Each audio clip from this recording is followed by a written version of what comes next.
નમસ્કાર મિત્રો, આજના દિન વિશેષમાં જાણીશું રાષ્ટ્રીય યુવા દિવસ વિશે। દર વર્ષે 12 જાન્યુઆરીના રોજ સ્વામી વિવેકાનંદની જન્મજયંતિએ રાષ્ટ્રીય યુવા દિવસની ઉજવણી કરવામાં આવે છે।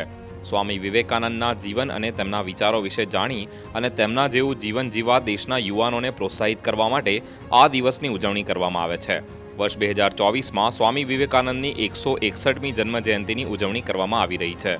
સ્વામી વિવેકાનંદના જન્મદિવસે રાષ્ટ્રીય યુવા દિવસ તરીકે ઉજવવાનો નિર્ણય વર્ષ 1984માં લેવામાં આવ્યો હતો અને તેની સૌપ્રથમ વખત ઉજવણી 12 જાન્યુઆરી 1985ના રોજ કરવામાં આવી હતી। સ્વામી વિવેકાનંદનો જન્મ 12 જાન્યુઆરી 1863ના રોજ કોલકાતા ખાતે થયો હતો।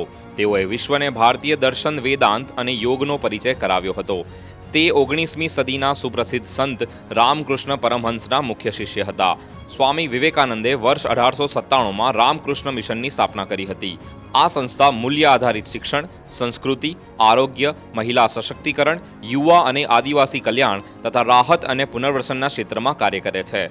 વિવેકાનંદજીનું નિધન વર્ષ 1902માં પશ્ચિમ બંગાળના બેલુર મઠ ખાતે થયું હતું। આવા જ ઇન્ફોર્મેટિવ વિડીયોઝ માટે જોતા રહો વેબ સંકુલ official. Thank you so much. જય હિન્દ, જય ભારત।